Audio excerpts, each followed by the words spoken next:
नमस्कार दोस्तों, मेरा नाम है हितेश और स्वागत करता हूं आज की इस वीडियो में। दोस्तों, आज हम बात करने वाले हैं प्रतीक शिवालिक सर ने केवीएस पीआरटी के लिए जो टेस्ट सीरीज़ बनाई हैं उनमें आज हम पार्ट एफ की बात करेंगे, या मॉडल पेपर जो एफ है पीआरटी की टेस्ट सीरीज़ का उसकी बात करेंगे। उसमें 20 क्वेश्चंस मैथमेटिक्स के जो आते हैं उनके सॉल्यूशन हम इस वीडियो में देखने वाले हैं। दोस्तों, अगर आप चैनल पे नए हैं तो सब्सक्राइब कर लीजिए और बेल आइकन को ज़रूर दबाइएगा ताकि इसी प्रकार की लेटेस्ट वीडियोज़ के नोटिफिकेशन आप तक सबसे पहले पहुंचे। तो बिना टाइम वेस्ट किए चलिए करते हैं शुरू आज का वीडियो। पहला क्वेश्चन है दोस्तों, यदि x कोई परिमेय संख्या है तो x प्लस 0 बराबर होगा। तो x अगर कोई परिमेय संख्या है दोस्तों तो x में कुछ 0 जोड़ दें तो उसके ऊपर कोई भी प्रभाव नहीं पड़ेगा, यानी कि x प्लस 0 x के ही इक्वल होगा। तो ऑप्शन नंबर 1 जो है वो यहाँ पे करेक्ट आंसर हो जाएगा। नेक्स्ट क्वेश्चन की तरफ बढ़ते हैं। अगला क्वेश्चन है 112 नंबर का। ये है वर्ग 0 से 10, 10 से 20 इत्यादि वाले बारंबारता बंटन में वर्ग अंतरालों की माप 10 है, तो चौथे वर्ग की निम्न सीमा क्या है। दोस्तों, बिल्कुल आसान क्वेश्चन है। 0 to 10, 10 to 20 और हमें दिया गया है वर्ग अंतराल कितना है 10। तो नेक्स्ट क्या हो जाएगा 20 से 30 एंड नेक्स्ट हो जाएगा 30 से 40। हमें पूछा गया है चौथे वर्ग की निम्न सीमा, तो पहला वर्ग, दूसरा वर्ग, तीसरा वर्ग और चौथा वर्ग है 30 से 40 की निम्न सीमा क्या हो जाएगी 30। तो 30 देख लेते हैं कौन से ऑप्शन में है।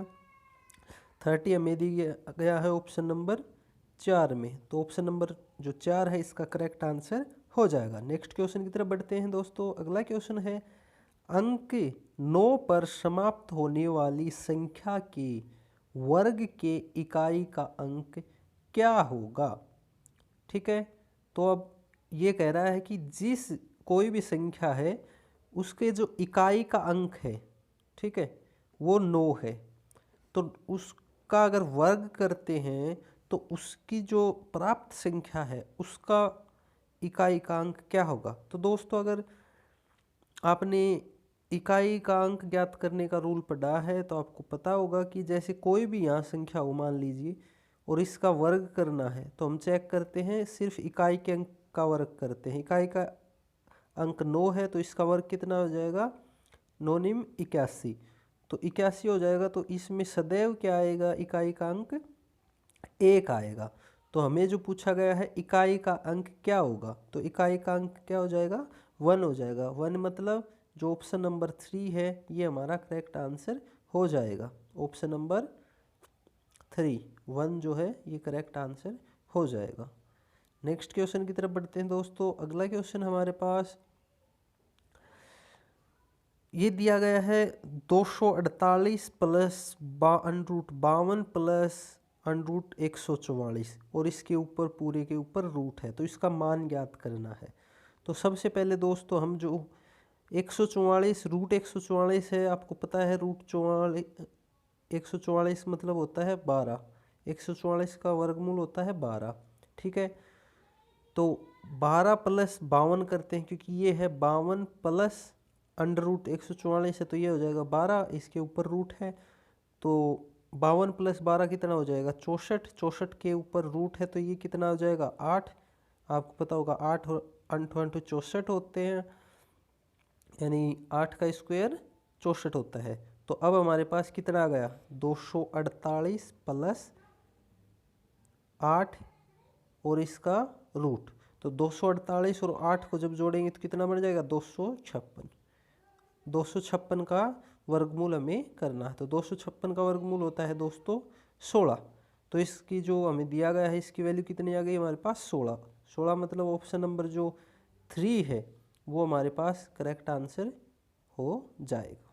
बिल्कुल आसान क्वेश्चन है दोस्तों, उम्मीद करता हूँ आपको अच्छे से समझ में आ रहे होंगे। नेक्स्ट क्वेश्चन की बात कर लेते हैं दोस्तों। अगला क्वेश्चन है निम्न में से किस आकृति में विकर्ण परस्पर लंब होते हैं। तो दोस्तों इस प्रकार के क्वेश्चंस में कुछ ज़्यादा सोचने की बात होती नहीं है। जो ऑप्शन दिए जाते हैं उनमें हम देख लेते हैं। तो समांतर चतुर्भुज, पतंग, समलंब, आयत, इनका आपको पता है आयत में जो विकर्ण होते हैं उनकी लंबाई बराबर होती है। समलंब में हम नहीं बता सकते, समांतर चतुर्भुज में नहीं होता, बट जो पतंग है इस प्रकार जो हम बनाते हैं कोई चतुर्भुज, उसमें जो विकर्ण है वो परस्पर एक दूसरे पे लंब होते हैं, 90 डिग्री का एंगल बनाते हैं। तो इसका जो करेक्ट आंसर हो जाएगा ये ऑप्शन नंबर 2 हो जाएगा। नेक्स्ट बात करते हैं अगले क्वेश्चन की दोस्तों। अगला क्वेश्चन है, किसी त्रिभुज के एक ही क्रम के बहिष्कोणों का योग होता है। किसी त्रिभुज के एक ही क्रम के बहिष्कोणों का योग होता है। तो दोस्तों आपको पता है त्रिभुज जो होता है, त्रिभुज के कुल जो कोणों का योग होता है वो होता है 180। ठीक है। अब हमें पूछा गया है बहिष्कोण, तो त्रिभुज के बाहर जो बहिष्कोण होते हैं उनका कोण कितना योग कितना होता है, तो वो होता है 360 डिग्री। ठीक है दोस्तों, तो ये भी बिल्कुल आसान क्वेश्चन था। नेक्स्ट क्वेश्चन की बात करते हैं दोस्तों। अगला क्वेश्चन है, एक समांतर चतुर्भुज के दो आसन कोण 1:5 के अनुपात में हैं। आसन कोण मतलब जो पास पास के जो कोण होते हैं, जैसे आसन भुजाओं के जो कोण होते हैं ऐसे, तो ये जो दो कोण हैं ये हमें दिए गए हैं 1:5 में, तब उस समांतर चतुर्भुज के कोण हैं। तो दोस्तों आपको पता है कि जो चतुर्भुज होता है उसके कुल कोणों का योग होता है 360 डिग्री, और हमें दिया गया है 1:5, यानी दो जो कोण है उनका अनुपात दिया गया है 1:5। तो चार जो होंगे कोण उनका क्या हो जाएगा, अगर योग करें तो 1:5, ये हो गया 6, और हमारे पास 4 कोण होते हैं तो दुगुना कर देंगे 12। तो हम 1 का मान निकालने के लिए 12 से भाग दे देंगे, यानी 12 एकम 12, 12 3 36, यानी ये आ गया 30 डिग्री। ठीक है, 30 डिग्री आ गया हमारे पास। तो अभी 1 की वैल्यू अगर निकालें तो 1 मतलब 30, और अनुपात 5 था तो 5 का मतलब 3 × 5 = 15, यानी 150 डिग्री। ठीक है, तो जो कोण है वो किस अनुपात में हो जाएंगे हमारे पास, 30 डिग्री, 150 डिग्री, और बाकी के जो दो कोण हैं वो भी इसी अनुपात में होंगे, 30 डिग्री और 150 डिग्री। तो अब देखते हैं ऑप्शन कौन सा सही है। तो ऑप्शन नंबर जो 1 है हमारे पास वो बिल्कुल करेक्ट हो जाएगा। 30 डिग्री, 150 डिग्री, 30 डिग्री और 150 डिग्री, ये चारों कोणों के मान हमारे पास आ जाते हैं। नेक्स्ट क्वेश्चन पे बढ़ते हैं। एक एकपदी और द्विपद का गुणनखंड क्या होता है। तो दोस्तों एक अगर हम कोई भी एक पद ले लेते हैं, चलिए एग्जाम्पल से समझा देता हूँ मैं। मान लीजिए कोई ये है x, एक पदीय वो है, मान लीजिए px है, एक पदीय समीकरण है, और py मान लेते हैं x + y, ये दो पदीय समीकरण है। अगर इनका गुणनफल करेंगे हम तो क्या आएगा, x² + xy, तो ये कितने पदीय बना, दो पदीय बना। तो इसलिए हमें जो पूछा है वो सिंपल क्या है कि एक पदीय और द्विपद का गुणनफल होता है तो क्या होता है, कौन सा पद आता है, तो ये आ जाएगा ऑप्शन नंबर 2, द्विपदीय जो समीकरण जो बनता है वो द्विपदीय बनता है। नेक्स्ट क्वेश्चन के ऊपर बढ़ते हैं। अगला क्वेश्चन है दोस्तों, p² - 17p - 38 का गुणनखंडित रूप है। बिल्कुल आसान क्वेश्चन है दोस्तों, लिख लेते हैं p² 17p - 38, फैक्टर कर लेते हैं।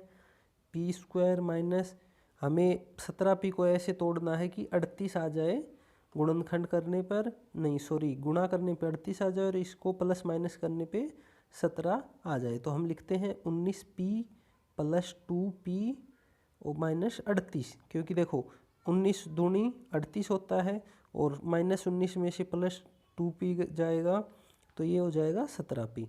तो अब p कॉमन ले लेते हैं, p - 19 प्लस इसमें से 2 कॉमन लेंगे तो p - 19, तो हमारे पास एक तो ये आ जाएगा p - 19 और एक आ जाएगा p + 2, यानी हमारे पास क्या आ गया, P-19 और P+2। अब देखते हैं ये कौन से ऑप्शन में है। तो दोस्तों ये जो है, ये पहला जो ऑप्शन है हमारे पास P-19 और P+2, ये इसका गुणनखंडित रूप हो जाएगा। ऑप्शन नंबर 1 करेक्ट आंसर होगा। अगले क्वेश्चन की तरफ बढ़ते हैं दोस्तों। अगला क्वेश्चन है 10 की पावर -100 का गुणन प्रतिलोम है। 100 की पावर, फिर से गलती हो रही है, जो हमें दिया गया है 10, इसकी पावर है हमारे पास -10, इसका गुणन प्रतिलोम मतलब 1/10 की पावर -100। ठीक है, तो ये किसके बराबर हो जाएगा, ये ऊपर जाएगी तो वैल्यू प्लस की हो जाएगी, जो पावर है ये प्लस की हो जाएगी। तो कितना जाएगा, 10 की पावर 100 आ जाएगी। तो ऑप्शन नंबर जो हमारे पास थर्ड है, ये बिल्कुल करेक्ट हो जाएगा। अगले क्वेश्चन की बात करते हैं दोस्तों। अगला क्वेश्चन है हमारे पास दोस्तों 3/4 की पावर 5 प्लस 5/3 की पावर 5। ठीक है, 3/4 की होल पावर है 5 प्लस 5/3 की होल पावर है 5। तो इसके इक्विवेलेंट पूछा गया है। तो दोस्तों इसमें देखते हैं जो ऑप्शन है हमारे पास, उनसे शुरू करते हैं। देखिए ये ऊपर पावर जो है ये 5 है, तो 5 से कम तो हो नहीं सकती, तो ये ऑप्शन हम बिल्कुल कट कर देते हैं। 0 भी नहीं हो सकती, क्योंकि अगर किसी भी की पावर 0 है तो उसकी वैल्यू तो 1 हो जाती है, जो यहाँ पॉसिबल है नहीं। ठीक है, बाकी इसकी पावर 10 भी नहीं हो सकती, क्योंकि ये जो घाते हैं आधार समान है नहीं, इनके आधार समान होते हैं तो घाते जुड़ती हैं, बट आधार समान नहीं है तो ये घाते भी नहीं जुड़ेंगी। तो ऑप्शन नंबर ये जो 4 है ये भी कट हो जाता है। अब बचता है हमारे पास ऑप्शन नंबर 1, तो ये इसका बिल्कुल करेक्ट आंसर हो जाएगा। यानी 3/4 जो अलग अलग दिए हैं इनको हम एक साथ इस प्रकार से लिख देंगे, तो ये इसका बिल्कुल करेक्ट आंसर हो जाएगा। अगले क्वेश्चन की तरफ बढ़ते हैं दोस्तों। अगला क्वेश्चन है दोस्तों 10% का बट्टा देने पर, बट्टा मतलब डिस्काउंट देने के बाद 25% का लाभ प्राप्त करने के लिए, यानी 25% प्रॉफिट लेने के लिए किसी दुकानदार को 360 रुपये लागत वाली वस्तु का मूल्य अंकित करना चाहिए। यानी उसके जो दुकानदार के वस्तु की लागत है, कॉस्ट प्राइस है, वो है 360 रुपये। ठीक है, तो उसको उस वस्तु के ऊपर कितना रेट लिखना चाहिए ताकि वो 10% डिस्काउंट भी दे दे और 25% का लाभ मार्जिन भी उसके ऊपर ले सके। तो सबसे पहले अपन देखते हैं कि जो 360 है इसका 25% जिन लाभ लेना चाहता है वो कितना होता है। तो 360 का मतलब होता है गुणा 25%, 25% का मतलब बटे 100। तो अगर हम इसको करते हैं तो 0 से 0 कट जाएगा, इधर 5 दूनी 10, 5 5 25, ये काट देंगे 18। ठीक है, 18 5 90, तो ये कितना आ गया 90 रुपये। यानी 25% कितना आ गया इसका 90 रुपये, यानी 90 रुपये उसको प्रॉफिट चाहिए। ठीक है, तो ये कितना हो गया टोटल 360 प्लस 90, 450 रुपये।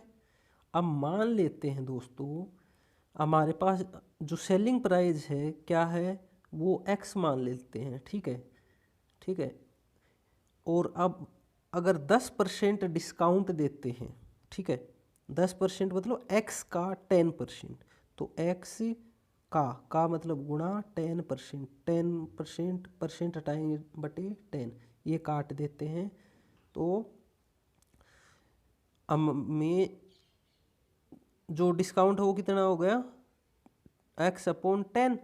अब जो सेलिंग प्राइस हमने मानना था वो कितना है x, अब कितना हुआ x डिस्काउंट देने के बाद कितना हो जाएगा x माइनस जो डिस्काउंट कितना दिया था x अपॉन 10। इसको सोल्व करेंगे तो कितना हो जाएगा, ये इधर 10 आ जाएगा minus x 9x upon 10। But ये जो 9x अपॉन 10 है ये किसके बराबर है, जो हमने टोटल निकाला था कितना 450, तो ये कितना 9x अपॉन 10 बराबर 450, ये इधर जाएगी तो मल्टीप्लाई हो जाएगी, 9 पंच 45 और डबल 0, तो ये कितना आ जाएगा, x की वैल्यू कितनी आ जाएगी 500 रुपये। यानी हमने जो माना था सेलिंग प्राइस वो कितनी आ जाएगी 500 रुपये। तो अब देखते हैं 500 रुपये किस में है, तो ऑप्शन नंबर जो पहला ही है इसमें ही दिया गया है RS 500, जो कितना मूल्यांकित करना चाहिए वो है 500 रुपये। इसका ऑप्शन नंबर 1 करेक्ट आंसर हो जाएगा। नेक्स्ट क्वेश्चन की बात कर लेते हैं दोस्तों। अगला क्वेश्चन हमारे पास 48 किलोमीटर प्रति घंटा की चाल से कोई कार एक दूरी 10 घंटे में तय करती है, इसी दूरी को 8 घंटे में तय करने के लिए आवश्यक चाल होगी। दोस्तों बहुत ही आसान प्रश्न है, हमें दिया गया है जो चाल है, मान लीजिए 48 किलोमीटर प्रति घंटा की चाल से कोई कार 10 घंटे चलती है, तो हमें पहले निकालते हैं कितनी दूरी तय करेगी 10 घंटे में, दूरी निकालते हैं चाल गुणा समय से, तो चाल है 48 गुणा समय है 10, तो हमारे पास आ गई 480 किलोमीटर। अब आगे हमें दिया गया है प्रश्न में कि इसी दूरी को 8 घंटे में तय करने के लिए चाल क्या होगी, यानी 480 किलोमीटर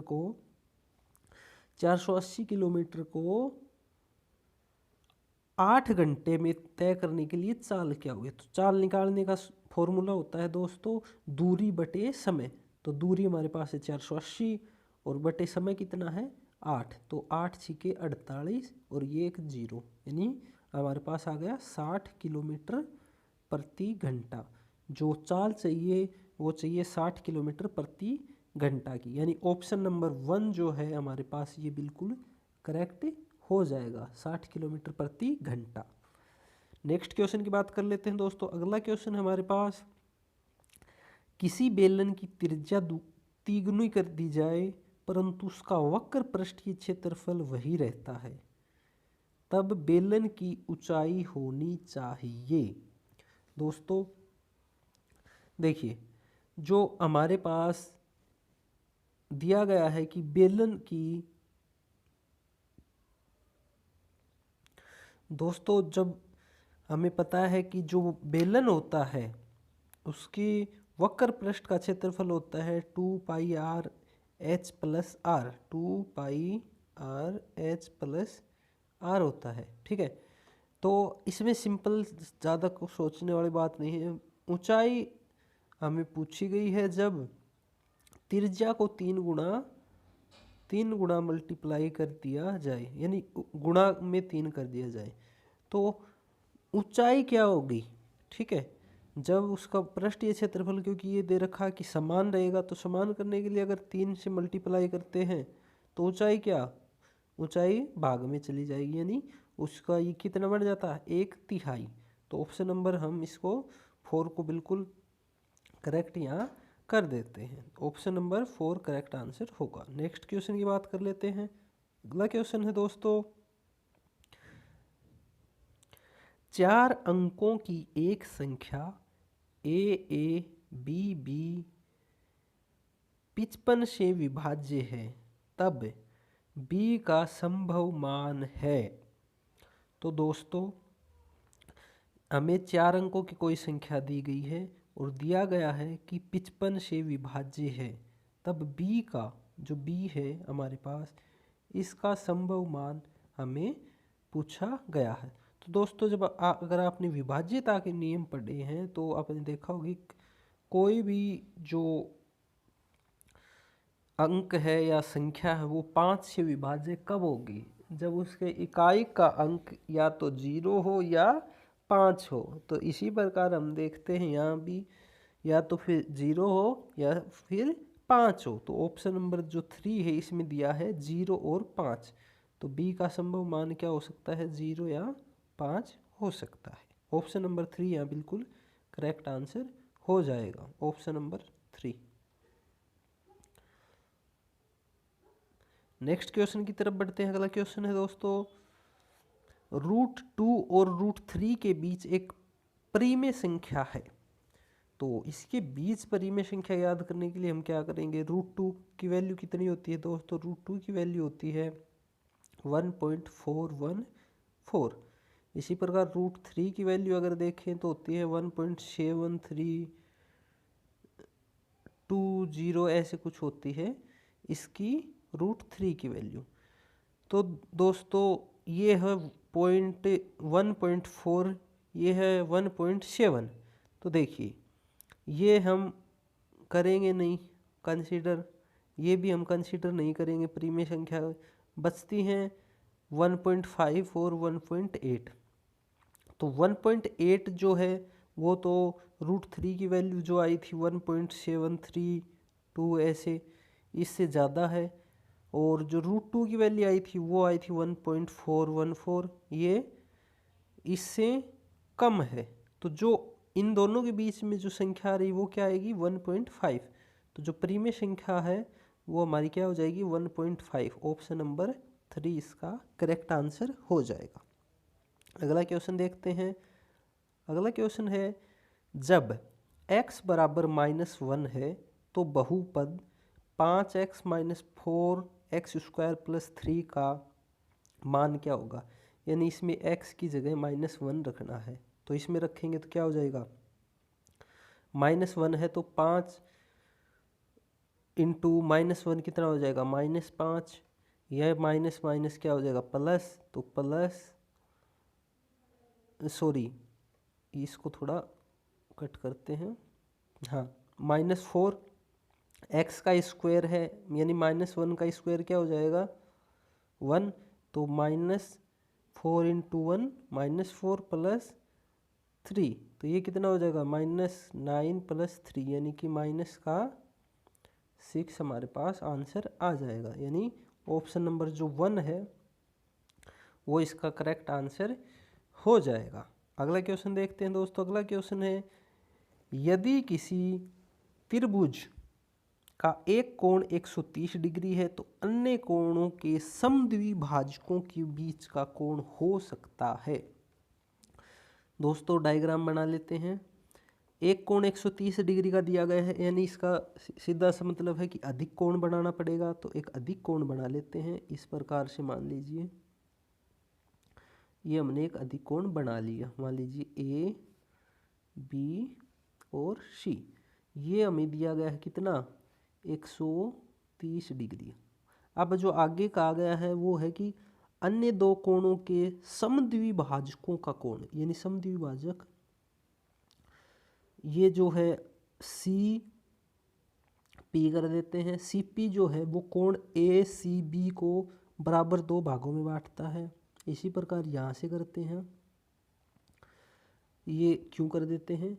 जो बी क्यू है ये कोण ए पी सी, कोण जो बी है इसको बराबर भागों में बांटता है। ठीक है दोस्तों। तो अगर अब हम बात करें तो सबसे पहले हम जो त्रिभुज ए बी सी है उसके अंदर बात करें। ए जो है हमें 130 डिग्री का दिया है, तो बाकी जो दो कोण बच गए वो कितने कितने के बचेंगे दोस्तों, क्योंकि 180 डिग्री होता है कुल। तो 180 माइनस 130 50 डिग्री, तो 25 के बचेंगे। और हमें जो पूछा गया है वो पूछा गया है तो अन्य दो कोणों के समद्विभाजकों के बीच का कोण कितना हो सकता है। ठीक है। तो दोस्तों ये 25 का है, ये पूरा 25 का है। ठीक है। तो ये जो समद्विभाजक है तो ये कितना बचेगा, ये हमारे पास कितना बच जाएगा। ऊपर वाला अगर हम बात करें, ऊपर वाला ये मान लीजिए हम दे लेते हैं ओ। अगर त्रिभुज ले सी ओ, त्रिभुज सी ओ बी, तो सी ओ बी में बी कितना हो जाएगा, 25 का आधा मतलब 12.5। और इसी प्रकार सी कितना हो जाएगा, ये भी 12.5 यानी 12 12 12.5 और 12.5 25, ये दोनों कोण कितने हो जाएंगे 25। तो ये जो बचेगा COB, ये कितना बचेगा 180 माइनस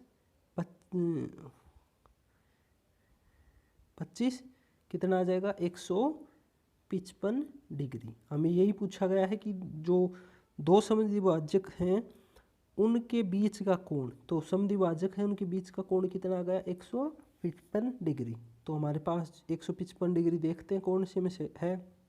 ऑप्शन नंबर 1 50 डिग्री नहीं है, ऑप्शन नंबर 2 है 65, 3 है 145, ऑप्शन नंबर जो 4 है 155 यानी 155 डिग्री, ये हमारे पास बिल्कुल इसका करेक्ट आंसर आ जाएगा। नेक्स्ट क्वेश्चन की तरफ बढ़ते हैं दोस्तों। अगला क्वेश्चन हमारे पास ABCD एक समचतुर्भुज है जिसमें कोण ACB 40 डिग्री है, तब कोण ADB है, ADB का मान हमें निकालना है। ठीक है, तो निकालते हैं। सबसे पहले एक समचतुर्भुज बना लेते हैं। समचतुर्भुज जिसकी चारों जो भुजाएं हैं वो बराबर होती हैं, ये सिंपल सा बना लेते हैं अपन ABCD। ठीक है, अब इसमें जिसमें ACB मतलब यह इसमें डायगोनल्स खींच लेते हैं। ACB यानी ये जो कोण दिया गया है ये वाला, ये दिया गया है 40 डिग्री का। ठीक है, अब हमें निकालना है ADB, ये वाला कोण हमें ज्ञात करना है। ठीक है, तो ये वाला कोण ज्ञात करने के लिए हम क्या करेंगे, देखिए OBC जो हमारे पास है, सबसे पहले देखेंगे जो AD है वो BC के समांतर है। ठीक है, क्योंकि सभी भुजाएं समान हैं तो ये आपस में समांतर भी होंगी। ठीक है, AD BC के समांतर है, तो ये मान लीजिए कोई तिर्यक रेखा जब बनेगी तो ये जो कोण है ये आपस में क्या होंगे बराबर। और ये जो कोण है दोस्तों इसको मान लीजिए O दे देते हैं, COB, B हमारा यहाँ पे है, COB कितना है 90 डिग्री, तो 90 और ये 40 कितना हो गया 130। तो जो ये कोण बचा ये कितना बचा OBC कितना बचा हमारे पास, ये वाला कोण कितना बचा 50 डिग्री का। ठीक है, तो ये तिर्यक रेखा है, तो इसी प्रकार ये कोण भी कितना हो जाएगा 50 डिग्री का। तो जो हमें पूछा गया है ADB, ये जो पूछा गया ये वाला कोण ये कितना हो जाएगा 50 डिग्री। उम्मीद करता हूँ बिल्कुल समझ में आया होगा, तसल्ली बख्श। तो ऑप्शन नंबर जो हमारे पास होगा इसका 3 वो बिल्कुल करेक्ट हो जाएगा। ठीक है, 50 डिग्री आ जाएगा कोण ADB की वैल्यू। नेक्स्ट क्वेश्चन की बात कर लेते हैं दोस्तों। अगला क्वेश्चन है अपने पास ABCD एक समलंब है, जैसा कि आकृति दी गई है हमारे पास, इस जिसके समांतर भुजाएं AB A है, A सेंटीमीटर है, DC ऊपर वाली जो है वो 20 सेंटीमीटर है, EF असमांतर भुजाओं के मध्य बिंदु है, यानी AD का मध्य बिंदु है E और BC का मध्य बिंदु है F। ठीक है, तो एरिया ऑफ ABFE यानी नीचे वाला पोर्शन और एरिया ऑफ EFCD ऊपर वाला पोर्शन, इनका हमें अनुपात ज्ञात करना है। सबसे पहले दोस्तों हम देखते हैं कि जो हमारे पास दो समलंब चतुर्भुज हैं, चतुर्भुज ABFE और चतुर्भुज EFCD। तो समलंब चतुर्भुज का जो एरिया निकालने का फॉर्मूला होता है वो होता है दोस्तों 1/2 गुणा समांतर भुजाओं का योग, समांतर भुजाएं हमारे पास ए बी और डी सी, इनका योग क्या हो जाएगा, दिया गया है ए प्लस बी हो जाएगा, ठीक है, गुणा जो परपेंडिकुलर है यानी इनकी जो हाइट है, हाइट कितनी हो जाएगी, मान लीजिए ये मान लेते हैं h, ठीक है, ये h मान लेते हैं अपन, तो ये h, ठीक है। बट जो हमें, ये हमने पूरा निकाला है, टोटल निकाला है, बट अगर हम इन दोनों जो समलंब चतुर्भुज दिए गए हैं, ये वाला ऊपर वाला और नीचे वाला, इनकी ऊंचाई की बात करें तो बराबर होगी, क्योंकि ये जो ई और एफ है ये मध्य बिंदु है, तो इनकी ऊंचाई भी बराबर हो जाएगी। तो यानी ई एफ अगर निकालते हैं अपन, तो ई एफ क्या हो जाएगी, ई एफ हो जाएगी ए प्लस बी, यानी ये बटे 2, ये आ गई ई एफ की लंबाई, ठीक है। अब अगर हम बात करें इनके, हमारे पास तीनों भुजाएं आ गई है, बी ए और ये ए प्लस बी बटे 2, तो अब हम दोनों का अलग अलग निकालते हैं। सबसे पहले अगर चतुर्भुज ए बी एफ ई ले, तो ये कितना हो जाएगा, 1/2, दो भुजाओं का योग कितना हो जाएगा, ए प्लस बी बटे 2 गुणा हाइट, और अनुपात निकालना तो इसी के बटे में कर लेते हैं, दूसरा 1/2 गुणा हाइट, एक भुजा की लंबाई कितनी है, 1/2 सॉरी ए प्लस बी बटे 2, और ऊपर वाली भुजा की लंबाई कितनी है, प्लस, ये प्लस है, 1 मिनट, हाँ, प्लस बी, ठीक है, और गुणा एच। तो दोस्तों एच क्योंकि मैंने बताया था कि समान रहेगी, क्योंकि ई एफ मध्य बिंदु है, ई और एफ, तो यहाँ एच से एच कैंसिल कर देते हैं, बिल्कुल 1/2 से 1/2 कैंसिल कर देते हैं, ठीक है।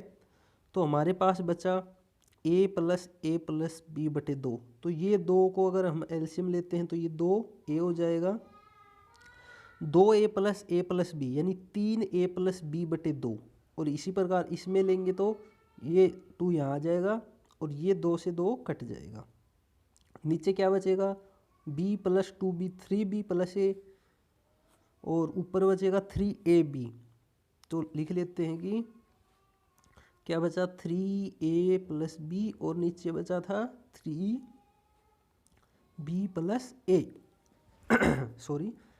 तो अब देखते हैं हमारे पास अनुपात क्या आ गया, हमारे पास अनुपात आ गया 3a प्लस बी और 3b प्लस a, तो ये देख लेते हैं किस में है। ये देखिए दोस्तों, ऑप्शन नंबर जो हमारे पास 2 है, 3a प्लस बी अनुपात a प्लस 3b, तो ये इसका अभिष्ट अनुपात हो जाएगा, जो क्षेत्र त्रिभुज ए बी एफ ई और त्रिभुज ई एफ सी डी, इनका अनुपात, एरिया का अनुपात, जो क्षेत्रफल है इनका अनुपात, ये हो जाएगा। ऑप्शन नंबर 2 इसका करेक्ट आंसर हो जाएगा। दोस्तों आज की टेस्ट सीरीज के जो 20 क्वेश्चन थे, 111 से लेके 130 तक, वो कंप्लीट हो चुके हैं। उम्मीद करता हूँ आपको क्वेश्चंस के जो सॉल्यूशन है वो अच्छे से समझ में आए होंगे। और दोस्तों वीडियो अच्छी लगी हो तो अपने दोस्तों के साथ शेयर कीजिए, हमारे चैनल को सब्सक्राइब कीजिए, और आपका अगर कोई कीमती सुझाव है, वीडियो कैसी लगी, अच्छी लगी, बुरी लगी, ठीक लगी, कमेंट सेक्शन में कमेंट करके ज़रूर बताइएगा। अगली वीडियो तक दोस्तों खुश रहिए, मुस्कुराते रहिए। जय Hind, take care, bye bye.